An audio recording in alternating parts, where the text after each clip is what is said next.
Welcome to Strange and Interesting, a podcast about folklore, the paranormal, urban legends, and pretty much anything else I happen to find strange or interesting. I am your host, Al. Today we are going to be talking about martial arts.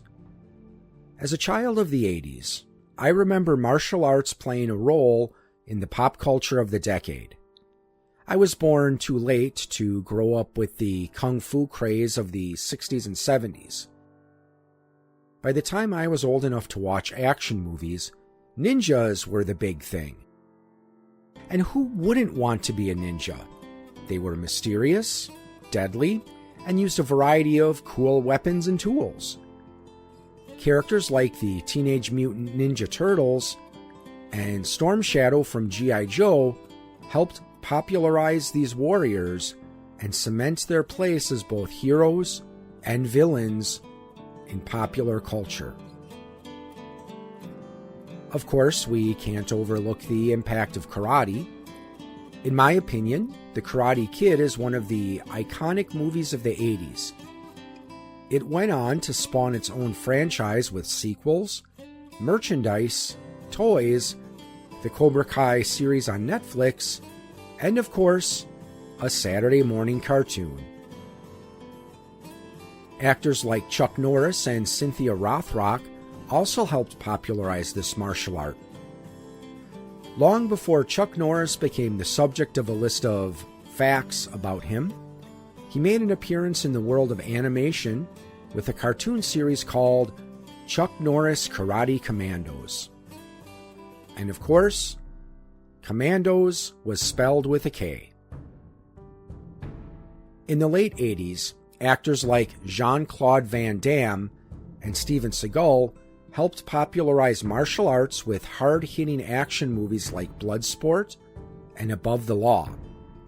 And who doesn't love the comical antics of Jackie Chan? Not to be outdone by Chuck Norris, Chan also made a foray into the world of cartoons with a series called Jackie Chan Adventures, which portrays our hero as an archaeologist and special agent who battles supernatural threats. Martial arts also made their way into the world of video games. Early martial arts games like Yi Ar Kung Fu, Karate Champ, Double Dragon, and Kung Fu Master went on to achieve success in the arcades, and many of these titles were ported to computers and home video game systems. These games helped lay the groundwork for modern titles like Street Fighter, Mortal Kombat, and King of Fighters. I have little doubt that these movies and games inspired more than a few people to enroll in a martial arts class, myself included. I started studying martial arts in college when I was introduced to Tang Soo Do Karate. While I no longer practice martial arts, I still have many fond memories of those years. The mystique of martial arts was alluring. One of the main selling points for martial arts was personal development. There is no denying that practicing martial arts can have many positive benefits, including improved physical fitness and self-confidence. Sadly, there was also the belief that practicing martial arts could turn the average person into an invincible fighting machine. Back in the day, comic books used to have a section full of ads for products ranging from sea monkeys to X-ray glasses to the Charles Atlas bodybuilding program. Nestled among these advertisements, you could usually find ads for martial arts books that often went something like this. Hey you! Are you sick of being bullied and laughed at? Do you live in constant fear of people who are bigger than you? Are you afraid to walk alone at night? Then you need to purchase my book. For only $2.99 plus shipping and handling, you can learn my invincible fighting style. I'll teach you forbidden techniques that have been passed down in secret for thousands of years. You'll learn how to disable any attacker in seconds. Practitioners of karate, kung fu, boxing, judo, or wrestling, they will all be helpless before you. Buy my book today and turn your body into a deadly weapon.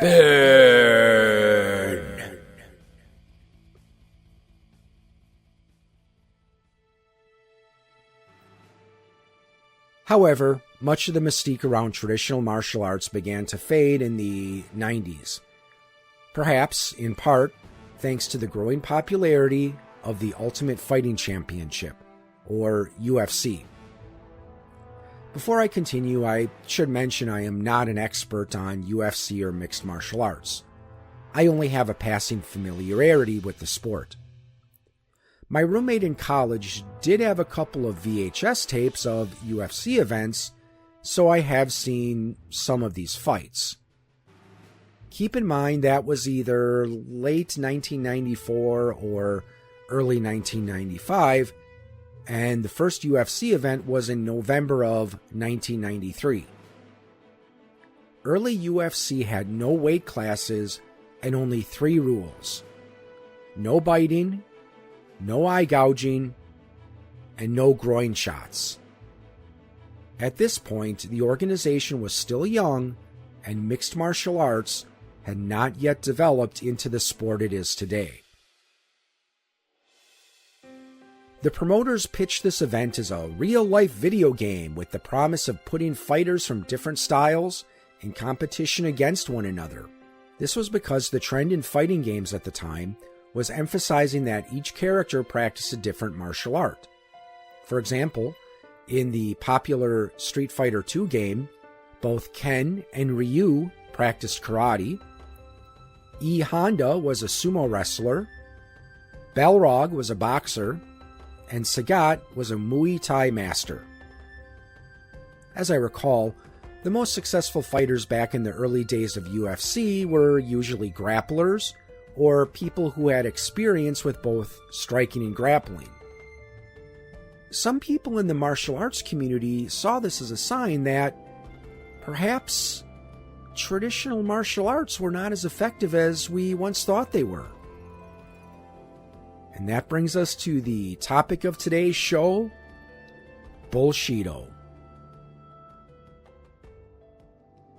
I remember hearing this word tossed around very late in the 90s. According to Wiktionary, it may have originated as early as 1996. The term appears to have gained popularity in 2002 thanks to the website bullshido.net. The word is a combination of bullshit and bushido. Bushido is a code of moral conduct from Japan that dates back to at least the early 1600s. It is associated with the samurai, though some Japanese people today still abide by its principles. Common virtues associated with Bushido include honesty, courage, and personal honor. The most common definition of Bullshido is a fraudulent martial art. Sadly, I think there is a tendency for the word to be overused, and depending on who you ask, Bullshido means either anything not used in the UFC or a martial art I think is useless. This would even mean that popular martial arts like Taekwondo, karate, and Kung Fu can be accused of being Bullshido. I've even heard of Krav Maga being referred to as Bullshido. I found this strange because, well, I have no personal experience with Krav Maga. I know there are people who swear it is a highly effective martial art. But according to one friend of mine who had a chance to see some Krav Maga videos, it came off as a little more than dirty boxing. I scrolled through a thread on Reddit discussing whether or not Krav Maga can be considered Bullshido, and people there had divided opinions. Perhaps the best advice from that thread was to choose a school connected to a respected Krav Maga organization. Honestly, this is good advice when selecting any martial arts school. I want to stress that I am not recording this episode to call styles like Taekwondo, Karate, Kung Fu, Aikido, or Wing Chun Bullshido. If you practice any of those arts and enjoy doing it, please understand I am not trying to insult you or the martial art you practice. However, I do think mixed martial arts and UFC forced those who teach traditional martial arts to reevaluate their training methods. I see that as a good thing. One fact that critics point out is that traditional martial arts tend to put too much emphasis on passing along tradition and not enough focus on passing down good techniques. Traditional martial arts often depend on compliance training, where one student lets another apply a technique with little to no resistance. Of course, this is not how things will work in a real fight.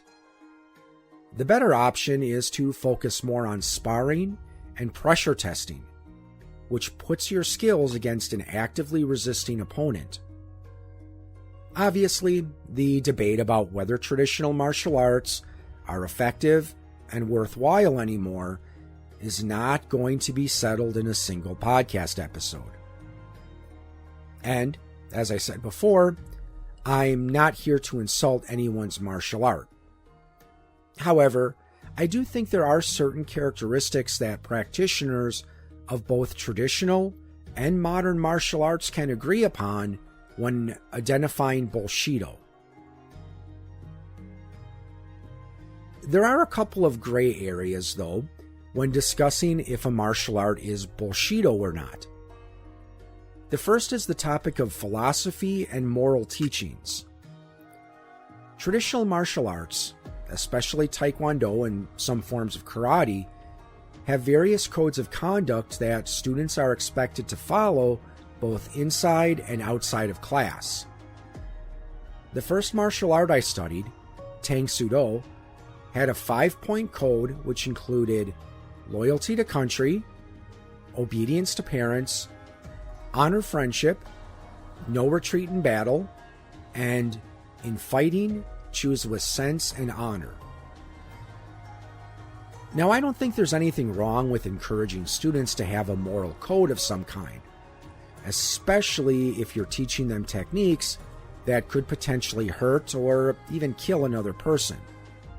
But it is possible to get moral teachings from sources other than a martial arts class. I also think it can be overdone. If a martial arts teacher tends to go off on philosophical lectures several times per class, that might be a bit much.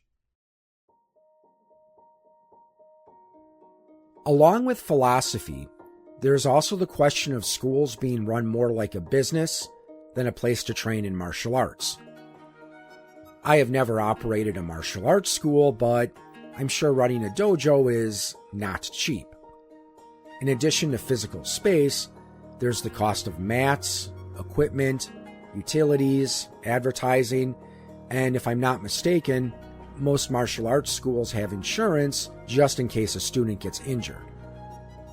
I can't fault a person for operating a profitable martial arts school as long as it's done in a safe and legal manner.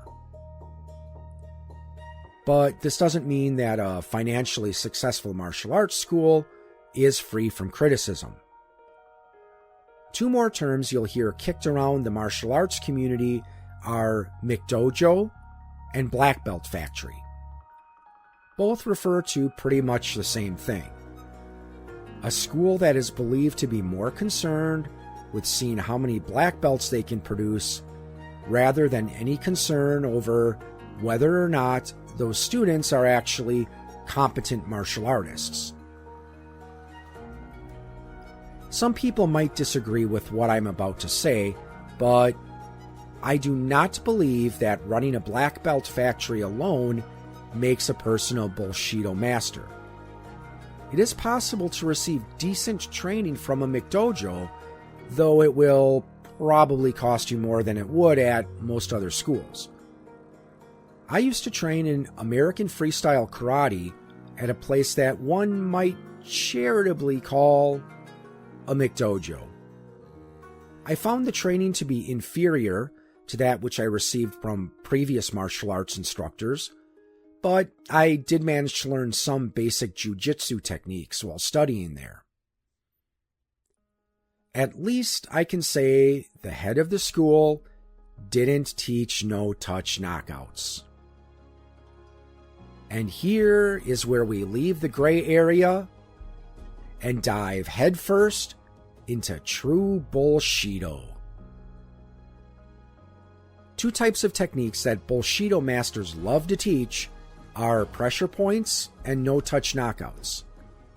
I should mention that pressure points are real and taught in several legitimate martial arts styles, but they don't work as pictured in movies and comic books.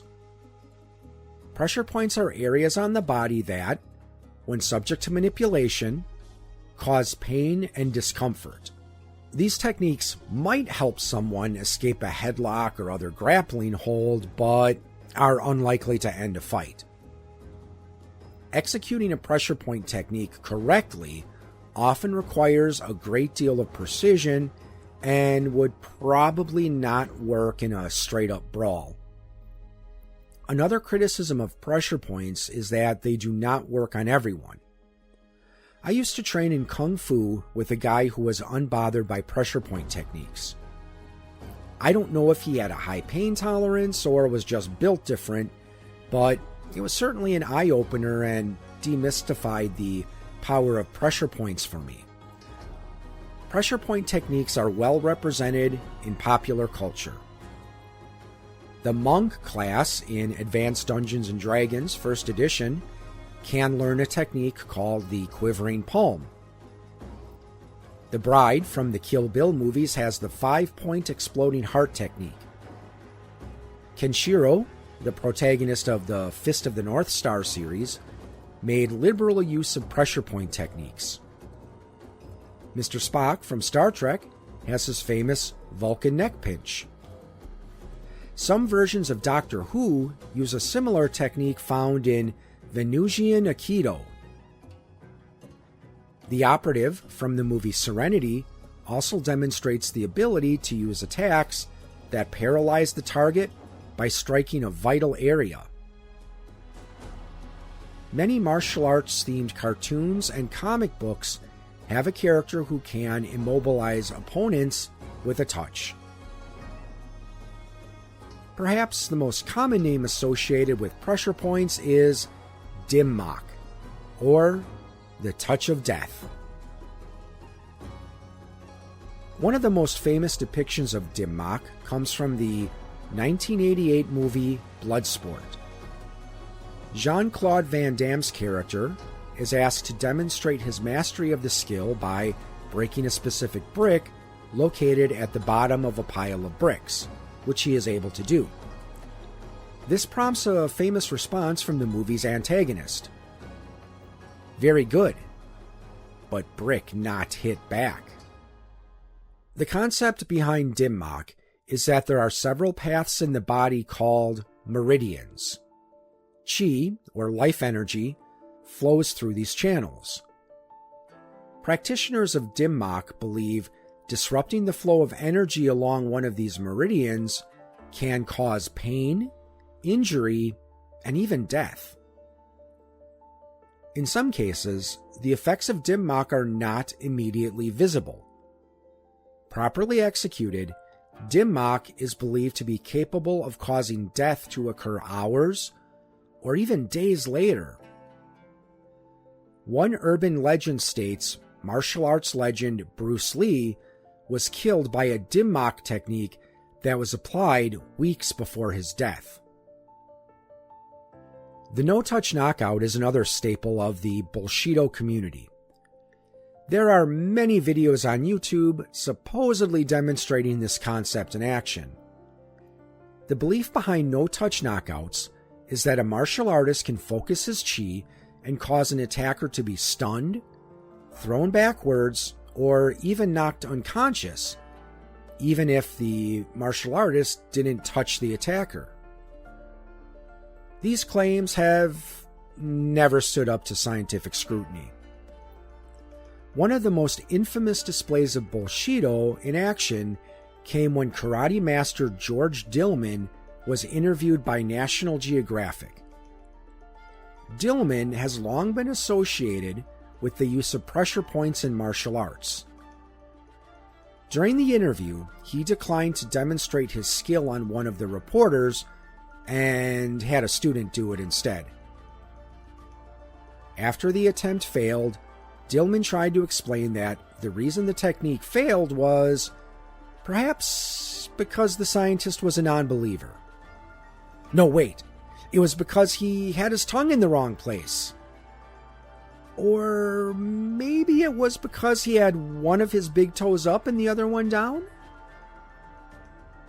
Yeah, so apparently these no-touch knockout techniques that take years to learn can be nullified if your opponent's body is simply not in the right position. No-touch knockouts are not the only Bullshido techniques. There is no shortage of YouTube videos where people react to unrealistic self-defense techniques demonstrated by so-called experts. The problem with these techniques is that in order for them to work, the attacker would need to be in just the right position and have all the reflexes of a turtle that has been flipped on its back. In the real world, these techniques, especially ones that involve defending against guns and knives, will most likely get you hurt or killed. In my opinion, the popularity of martial arts-inspired cardio workouts from the late 90s and early 2000s helped add a new dimension to Bullshido. There is nothing bad about martial arts-based cardio workouts in and of themselves. I used to take a cardio karate class and found it to be both a fun and effective workout. As long as you are approaching these classes and videos as tools to get in better shape, there is nothing wrong with them. The problem is when the people who market these classes try to paint a picture of these workouts as having applications for real-world self-defense. From my experience, the worst offender is TJ Storm's Cardio Kung Fu workout. My wife got me the set as a gift many years ago. It contained the soundtrack and 3 tapes. The first tape was the actual workout. The second tape broke down the movements used in the workout. And the third tape was titled Applications. The applications tape tried to picture the movements used in the workout as having practical uses for self-defense. In reality, it turned out to be comedy gold. One of these techniques was called Chinese boxing. I'll describe it the best I can. It involved punching out to the sides with both hands, bringing your arms into a chamber position, punching straight forward with both hands, then bringing your hands inward with a circular motion, striking at a target in front of you with the back of the hands on the shoulders, and then punching out to both sides again. The supposed real-world application showed a woman surrounded by 3 men. The first 2 came at her from the sides, and of course she was able to knock each one back with a single punch. Then the third man came at her from the front. Of course, she was able to defeat him with punches to the chest, followed by backhands to the shoulders.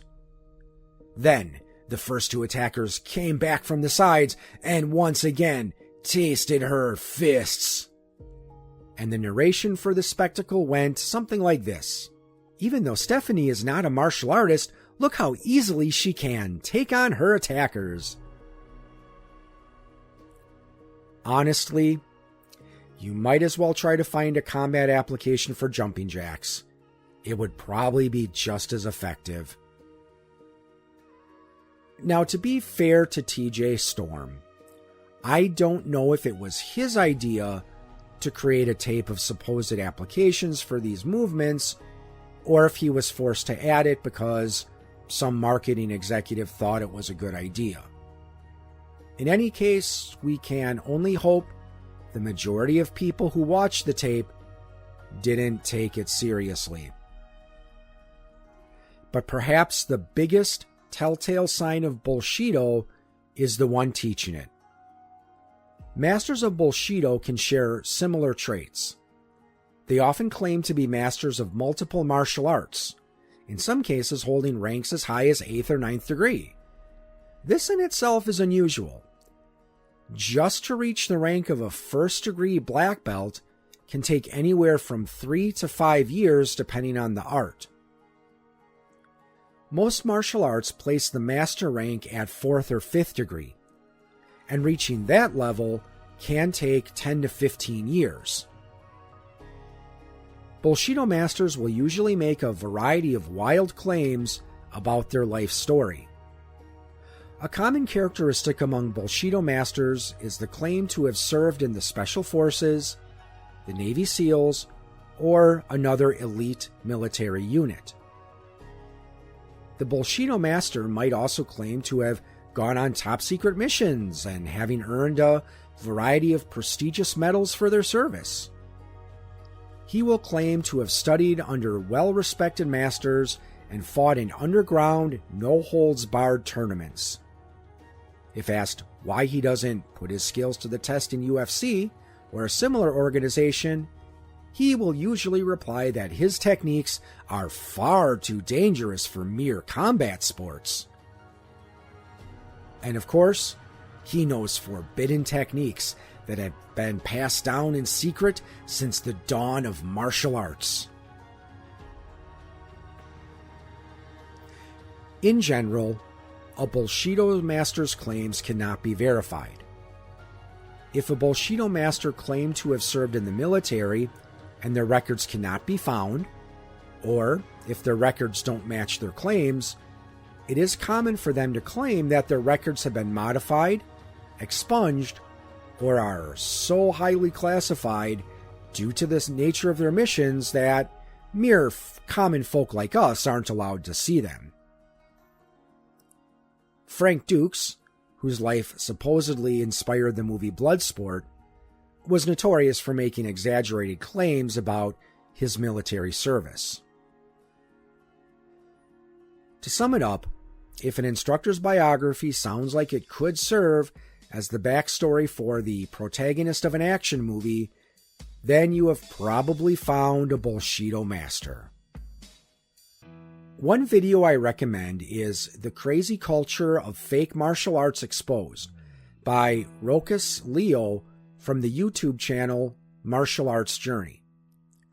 He consulted a psychologist friend of his while working on the video. The psychologist stressed that she was not making a diagnosis, but pointed out that people accused of teaching Bullshido often showed characteristics of grandiose narcissism. According to Psychology Today, grandiose narcissism is defined as a flamboyant, assertive, and interpersonally dominant style. They have an inflated sense of self, are overconfident in making decisions, and don't seem to learn from their mistakes. Over the years, the world of martial arts have seen a variety of Bullshido masters. Names associated with Bullshido include Frank Dukes, Ashita Kim, George Dillman, Tom, the human stun gun Cameron, and the Yellow Bamboo Cult. It is hard to determine who is the undisputed king of Bullshido, but there is one figure I would like to focus on for this part of the episode because I think he has an interesting story behind him, and that is Count Juan Raphael Dante, or, if you choose to use his birth name, John Timothy Keegan. In my opinion, he helped popularize some of the concepts we now associate with Bullshido. In some ways, it is a shame he went down the road he did. By some accounts, he was ahead of his time. He did have legitimate fighting skills and wanted to make karate street effective. Dante was also known for accepting and promoting black students at a time when racism was still fairly normal in America. Keegan was born in 1939 to an affluent family in the Chicago area. He took up boxing in high school and after graduation joined the Marines Reserves and later the Army. As mentioned before, most Bullshido masters who claim to have a military background will come up with a variety of wild claims about the top secret and deadly missions they went on, but this does not appear to be the case with Keegan. Of the articles I read and the videos I watched while writing this episode, it seems the only questionable claim Keegan made about his military service was seeing action as a guerrilla fighter during the Cuban Revolution. There certainly might be others, but I didn't come across any.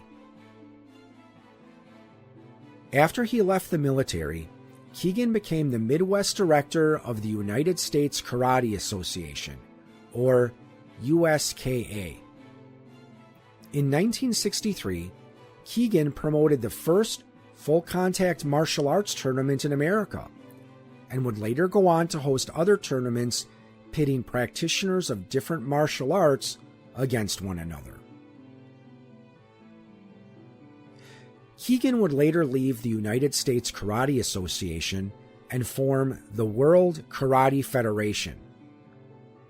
The reason for the split was said to be because Keegan thought the USKA was more concerned with tradition and ceremony over good martial technique.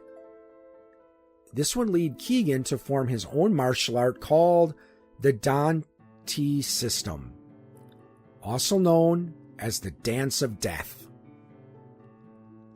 So why am I including a man who, by all accounts, had legit combat skills in a podcast episode about fake martial arts? Sadly, by the late 1960s, Keegan went off the deep end and entered the world of Bullshido. He changed his name to Count Juan Raphael Dante and claimed that his family was of noble descent, fled Spain during the Spanish Civil War, and changed their names to protect their identity. Like many other Bullshido masters, he claimed to have fought in secret underground death matches witnessed by thousands of people. Remember how earlier in this episode I mentioned that it's not unusual to see books about martial arts in the ad section of comic books from the 60s and 70s? Well, Keegan, Count Dante, was one of those responsible. In his ads, he proclaimed himself the deadliest man alive. His ads helped popularize Dim Mak and claimed an expert in this martial art could easily kill practitioners of any other martial arts with techniques that could maim, mutilate, disfigure, paralyze, and cripple. And if the promise of learning techniques that could destroy a karate master in seconds wasn't sweet enough, your purchase also included a free membership card to the Black Dragon Fighting Society. In addition to his comic book ads, Dante became infamous for initiating a dojo storm in April of 1970. Dojo storms have been around for a while and originated in Japan. During a dojo storm, members of one school would go to another school and challenge the students to a fight. Dante and several of his students decided to perform a dojo storm of the Green Dragon Society's Black Cobra Hall. At the end of the resulting melee, Dante's friend, John Koncevic, lay dead. All involved were brought to court, but were acquitted of any charges. Dante never recovered from the dojo storm incident and would spend the next few years doing various odd jobs, such as hairdresser, a used car salesman, and working at an adult bookstore. Dante died in his sleep on May 25, 1975. Cause of death was a bleeding ulcer, though some people speculate his real cause of death was due to the delayed effects of one of his own dim-mak techniques used against him. So there you have it, a look at Bullshido. Of course, I've only scratched the surface of this weird and wacky world. If you want to learn more, simply go to YouTube and search for Bullshido. Trust me, there are no shortage of videos showing fake martial arts in action. Before we sign off, I want to reiterate that I did not make this episode to bash traditional martial arts. I practiced these arts for several years and I feel they did bring me some benefit. I believe proper martial arts instruction can have many positive benefits, but the instruction must have a basis in reality and make use of sparring and other forms of active resistance. Thank you for listening, and until next time, everyone, stay strange and stay interesting.